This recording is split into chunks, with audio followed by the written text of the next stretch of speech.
Hi, I'm Kate Bailey. I'm a coach, an author, and a sober mama. And this is Love Sober, the podcast for the sober and sober curious. You know who made it.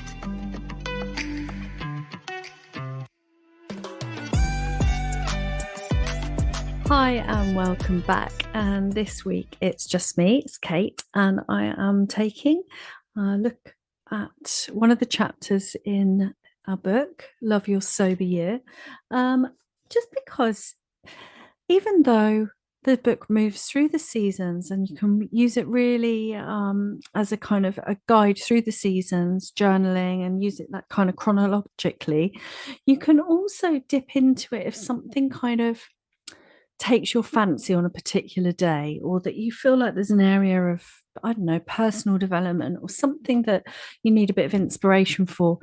And I was thinking today, it's, the dregs of winter, the real end of winter now, February, where we're having some glimmers of sunshine and then we're going back into these really dark days. And I really notice how I pick up as soon as there's blue sky and a bit of sunshine. I can feel that whoosh, of kind of energy and that vim, the sap rising sort of potential. And then the next day it'll be dark and I'll just feel like, like everything will feel a bit of a drop. And so I opened the book today and I'm looking at one of the sections on fostering positive growth in our sobriety, in our life. And it's the subject of hope.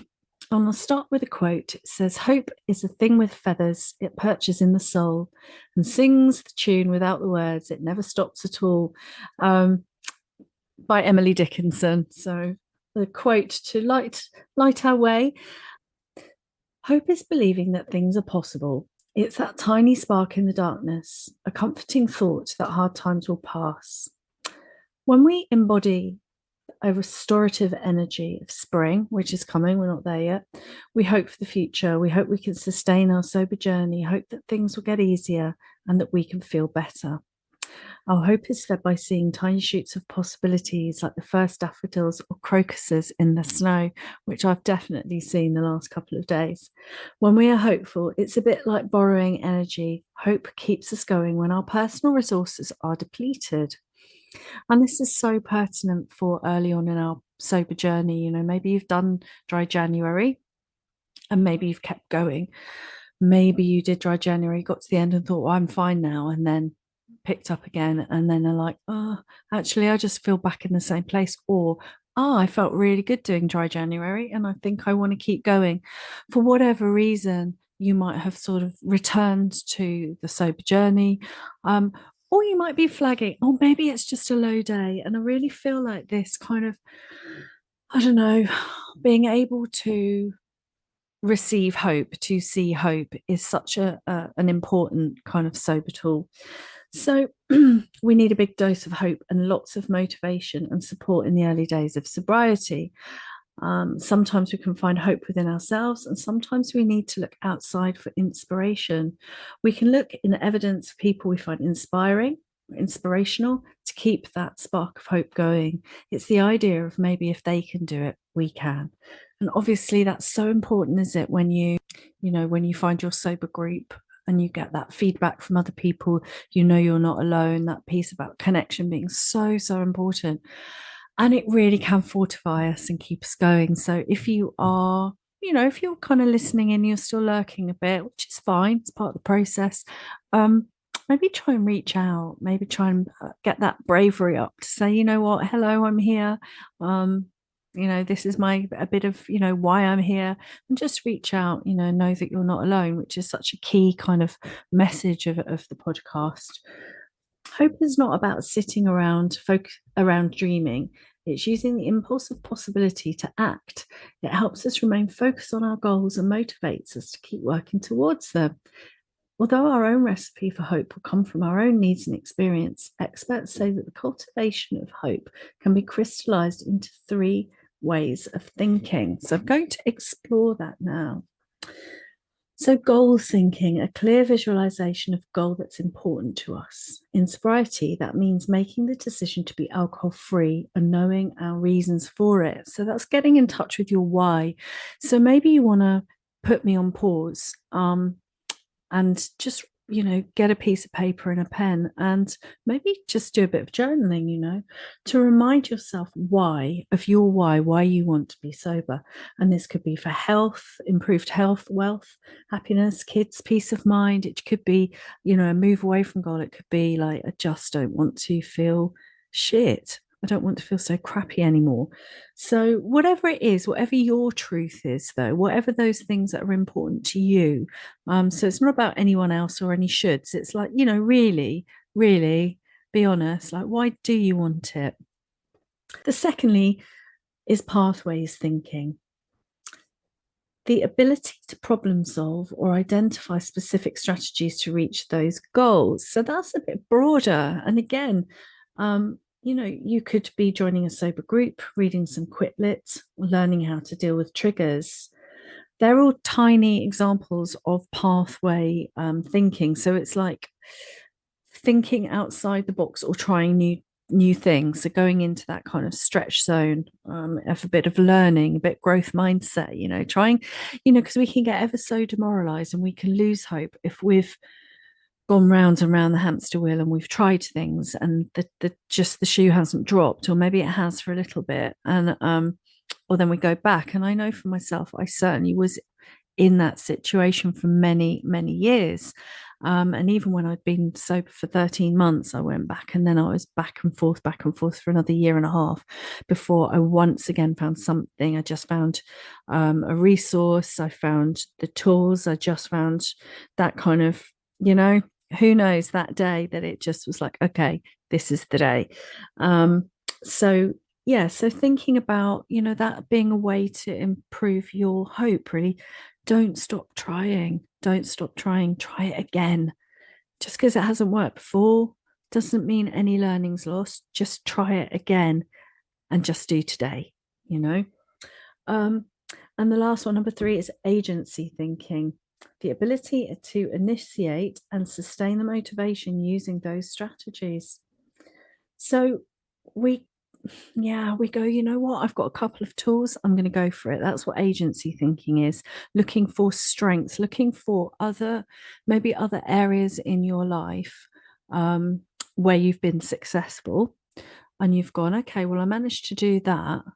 Okay, so let's get specific about that. What was the skills or the skill set that enable you to be successful about it? Some people say, I hear it quite a lot, and for myself, when I was pregnant, I didn't drink. And it was like, so, okay, so what about that time meant that you were successful?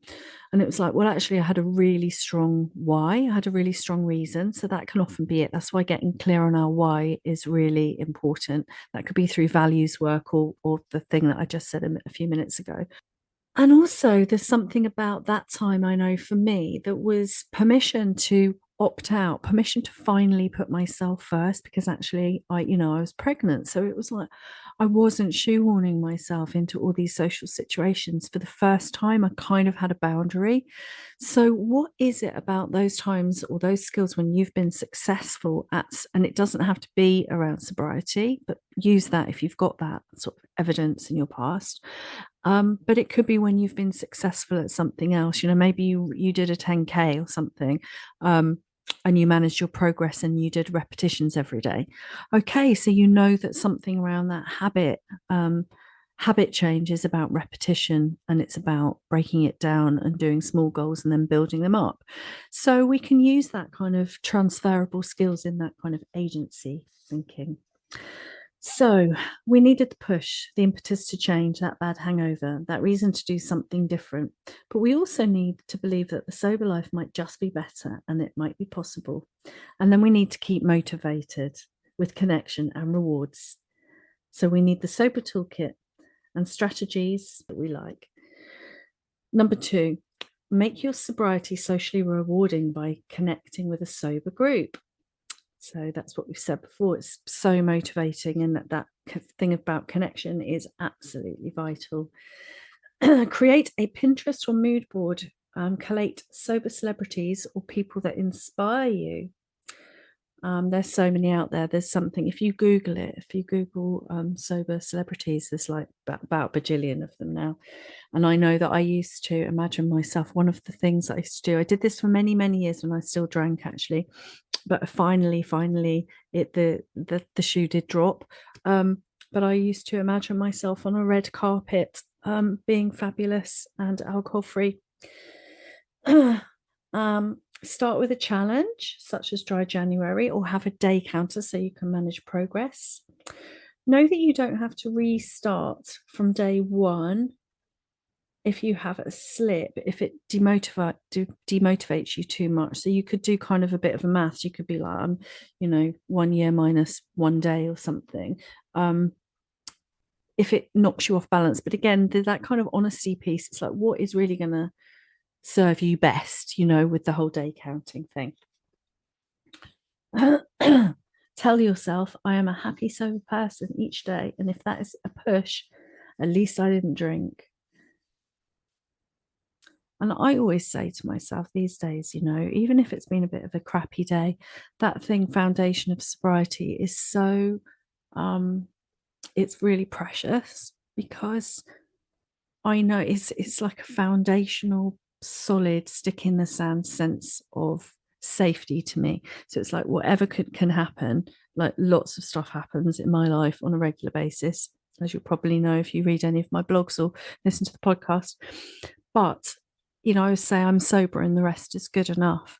It's like, at least I know that I will get up and I will go just for today, even if it's a shitty day, I will go to bed sober, and I can rely on that in all the things that we cannot control so much.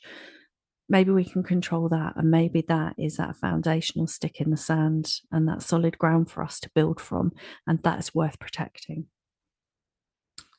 Mark a calendar and stick gold stars in a well-being journal, and celebrate milestones with special sober treats. Spa day, anyone feel one of those coming on? So yeah, we've got, and we need to keep it novel as well, because we do look, our brain does get used to things, and then we can become dissatisfied and flat. There's a whole other school of thought about going on dopamine fast, but yeah, I have to say it's never really been one for me. I tend to try and challenge my sort of myself and my nervous system by doing yoga, and build up resilience like that, and then get on board lots and lots of sober treats and rotate the sober treat menu so that they don't get boring. Variety being the spice of life, etc. Be a good news collector. One thing that I'm really into at the moment is conscious consumerism, and there's a brilliant app out that I've just heard about called We Are Eight. And this woman is kind of taking down social media and the ways which we are, being advertised at, and how, the negative news fuels the fear, and then that fuels the compulsions, and then the ads get watched longer, and, the whole kind of mess of how it is at the moment. And I think, we really owe it to ourselves to be boundaried and allow ourselves to have those boundaries, about conscious consumerism. So I don't watch the news. I know that someone will tell me if something happens, because I have such a sensitive nervous system. It won't serve me, and I'll feel miserable, and then I won't be as good as I could be as a mom or a friend or anything. So I'm very, very careful about that, and that's a boundary I have. I also subscribe to the Positive News, which is a newspaper, and you get blogs from them, newsletters about all the things that are going right in the world and some amazing innovations. So all of this can, when we're hearing lots of negativity, it can chip away at us. And before we know it, our stress bucket is full, or our misery tolerance is overflowing. And before you know it, we're triggered. So all of these, boundaries and self-care around what we consume they are really important for our sober toolkit. So just finishing off with a few journaling prompts. What is my recipe for hope? And there you can, after this, pop me on pause or just switch me off. What are the specific ingredients? How can I add them into my day? And what makes me feel hopeful about alcohol-free living? Who are my sober heroes and sheroes? What evidence can I gather that I am capable of change? Who inspires me? And how can I celebrate another week, day, week, month sober? Because I was sober this week, I dot dot dot, and then catch yourself doing just something that you know you were able to do a little bit better, or do at all, or cope with, or keep calm through because you were sober, and then give yourself that really big gold star, that pat on the back, or whatever it is that you do, to carve out that reward for yourself, and to look after yourself. um so if you're immediately concerned about your drinking, just reach out, send up a flare, and we'll see you next week for more chat.